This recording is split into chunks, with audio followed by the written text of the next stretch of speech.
Freeman, Brian Wilson, Mary Catherine Ham, today's newsmakers, and you, the Morning Majority. 105.9 FM, AM 630, WMAL.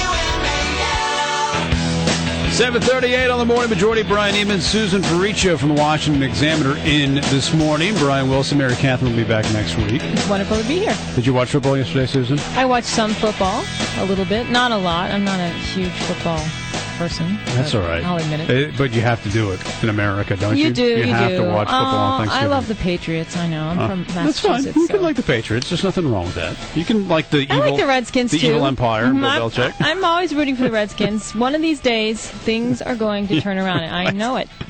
Yes, a blind squirrel finds a nut every once in a while, I believe, is the cliche to use there. Trevor Matich joins us now on the Morning Majority. So, Trevor, what's worse for a guy?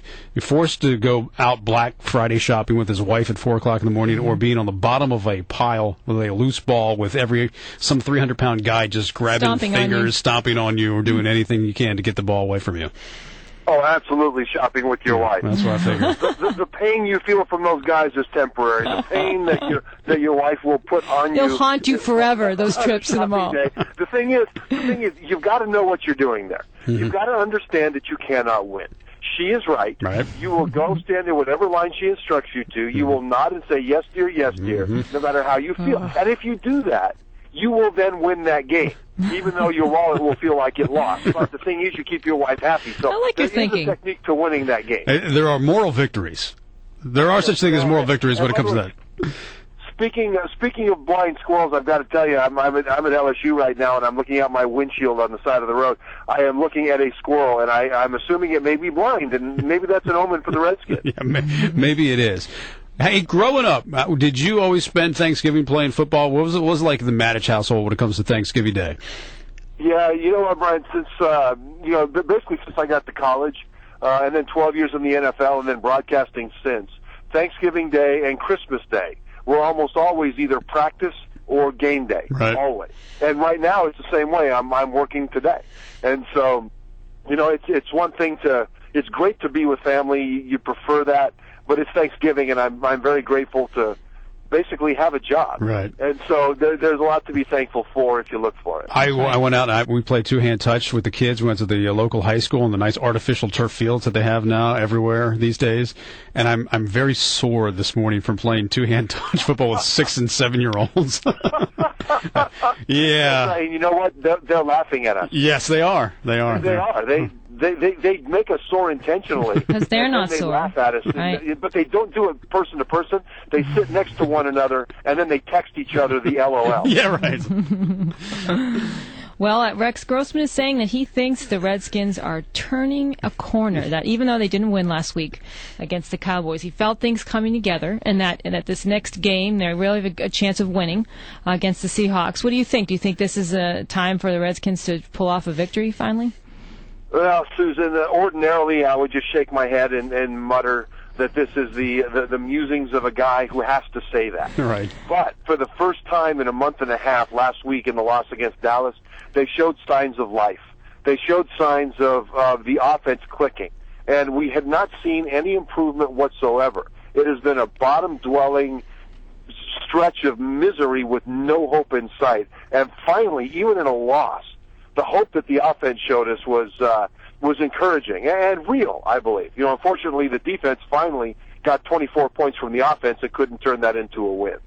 Now, the Seahawks are kind of on their way up because they're trying to go for a third victory. So do you think there's a chance this weekend? Yeah, the Seahawks have been hot. The last couple of weeks, they've beaten the Ravens and the Rams, and they've been playing very, very well. But the thing is, the Redskins can't pencil in a victory against anybody. Right. And so certainly they're capable of winning this game. But what the offense needs to do is what they did this last week, which is not overpower the Seahawks, certainly, but have more chemistry between the players. When everybody's doing the same thing at the same time, it works a lot better. And so if they can continue that progress, they do have a chance to beat the Seahawks. And so I'm hopeful. I'm not necessarily calling it but I'm hopeful. It's a cross-country trip. We always hear from guys in the NFL, and if you look at the stats, it does play out that when East Coast teams go to the West Coast and West Coast teams go to the East Coast, it's difficult. Why is it so hard to win 3 time zones away? I don't know. I really don't. It never bothered me. Never bothered you? No. When you go play on the East Coast, you're still playing a 1 o'clock game. People complain, yeah, well, I'm having pregame meal at 4 in the morning. Right. Yeah, it's actually 7 in the morning for you, so don't complain. Right. You know, it's and so I think it may just have something to do with the mental side. Certainly physiologically, you spend 5 hours cramped on an airplane and dehydrated because those airplane cabins are pressurized to 8,000 feet.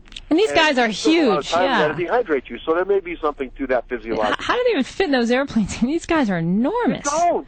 No, hey, every time I sit in an airplane, my kneecaps end up in my neck because I just get jammed in there. Now, fortunately, they give you plenty of space to spread out, but I don't know of any teams. Maybe there are teams now that are like the NBA that have their own planes, special planes for 7-footers. You know, I don't know if the NFL has that. Well, did you guys get your own row? I mean, if you're an offensive lineman, 300 pounds, 6'6", did you get your own row?